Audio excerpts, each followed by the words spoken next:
اللہ الرحمن الرحیم۔ محترم سامعین، السلام علیکم ورحمۃ اللہ وبرکاتہ۔ میں امید کرتی ہوں کہ آپ سب خیریت سے ہوں گے، ٹھیک ٹھاک ہوں گے۔ اللہ تعالیٰ آپ کو ایسے ہی خوش اور آباد رکھے۔ بعض اوقات ہم اپنی زندگی میں ایک دفعہ ایک صدقہ بھی کر دیں تو ہم سوچتے ہیں کہ اب میں اب جنت میں ہی جاؤں گا، اللہ نے میری نجات کر دی۔ تو یہ آج کی میری ویڈیو انہی لوگوں کے لیے وہ ہے جن کو لگتا ہے کہ صدقہ خیرات کرنے سے انسان کی بخشش ہو جاتی ہے۔ اس سے پہلے کہ میں اپنی ویڈیو کے موضوع کی جانب بڑھوں، سب ناظرین جو میرے چینل پر نئے ہیں ان سے ریکویسٹ ہے کہ چینل کو سبسکرائب کر دیں تاکہ اپلوڈ ہونے والی ہر ویڈیو کا نوٹیفیکیشن آپ کو ملتا رہے۔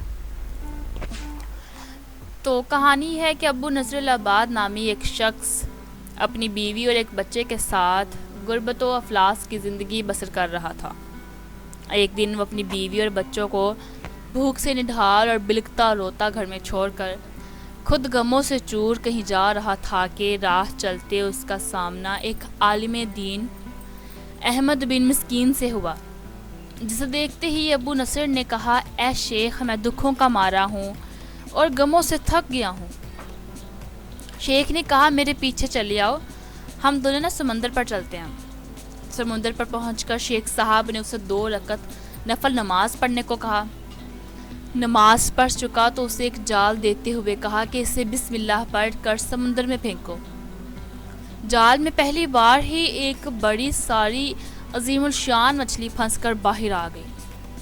شیخ صاحب نے ابو نصر سے کہا، اس مچھلی کو جا کر فروخت کرو اور حاصل ہونے والے پیسوں سے اپنے اہل خانہ کے لیے کچھ کھانے پینے کا سامان خرید لینا۔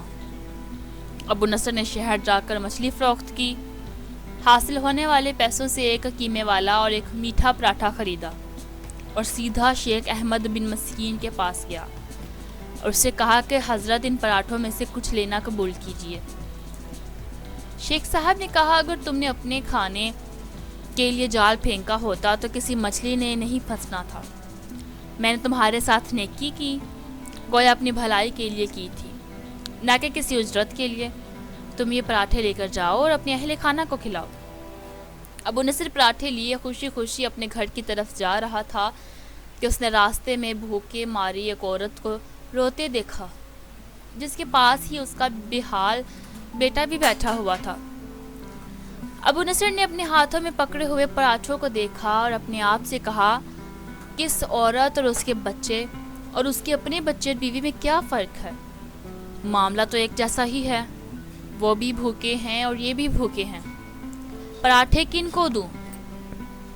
عورت کی آنکھوں کی طرف دیکھا تو اس کے بہتے آنسو نہ دیکھ سکا اور اپنا سر جھکا لیا۔ پراٹھے عورت کی طرف بڑھاتے ہوئے کہا کہ یہ لو، خود بھی کھاؤ اور اپنے بیٹے کو بھی کھلاؤ۔ عورت کے چہرے پر خوشی اور اس کے بیٹے کے چہرے پر مسکراہٹ پھیل گئی۔ ابو نصر غمگین دل لیے واپس اپنے گھر کی طرف یہ سوچتے ہوئے چل رہا تھا کہ اپنے بھوکے بیوی بیٹے کا کیسے سامنا کرے گا۔ گھر جاتے ہوئے راستے میں اس نے ایک منادی والا دیکھا جو کہہ رہا تھا کہ ہے کوئی جو اسے ابو نصر سے ملا دے۔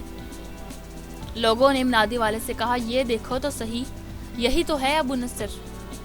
اس نے ابو نصر سے کہا کہ تیرے باپ نے میرے پاس آج سے 20 سال پہلے 30,000 درم امانت رکھے تھے، مگر یہ نہیں بتایا تھا کہ ان پیسوں کا کرنا کیا ہے۔ جب سے تیرا والد فوت ہوا ہے میں ڈھونڈتا پھر رہا ہوں کہ کوئی میری ملاقات تجھ سے کرا دے۔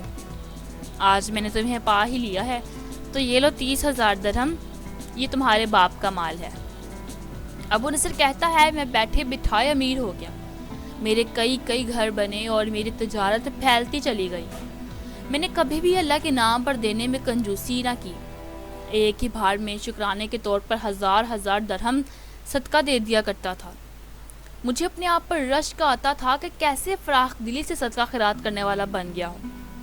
پھر ایک بار ایسا ہوا کہ میں نے خواب دیکھا کہ حساب کتاب کا دن آن پہنچا ہے اور میدان میں ترازو نصب کر دیا گیا ہے۔ منادی کرنے والے نے آواز دی، ابو نصر کو بلایا جائے، اس کے گناہ ثواب تولے جائیں۔ کہتا ہے، پلڑے میں ایک طرف میری نیکیاں اور دوسری طرف میرے گناہ رکھے گئے تو گناہوں کا پلڑا بھاری ہو گیا۔ میں نے پوچھا کہ آخر کہاں گئے وہ میرے صدقات جو میں اللہ کی راہ میں دیا کرتا تھا؟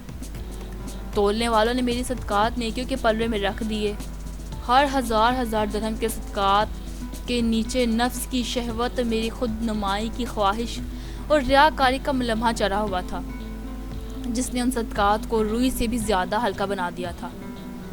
میرے گناہوں کا پلڑا ابھی بھی بھاری تھا۔ میں رو پڑا اور کہا، ہائے، ہے کوئی جو میری نجات کروائے؟ منادی والے نے میری بات کو سنا تو پھر پوچھا، ہے کوئی باقی؟ اس کا عمل تو لے آؤ۔ میں نے سنا ایک فرشتہ کہہ رہا تھا، ہاں، اس کے دیے ہوئے 2 پراٹھے ہیں جو ابھی تک میزان میں نہیں رکھے گئے۔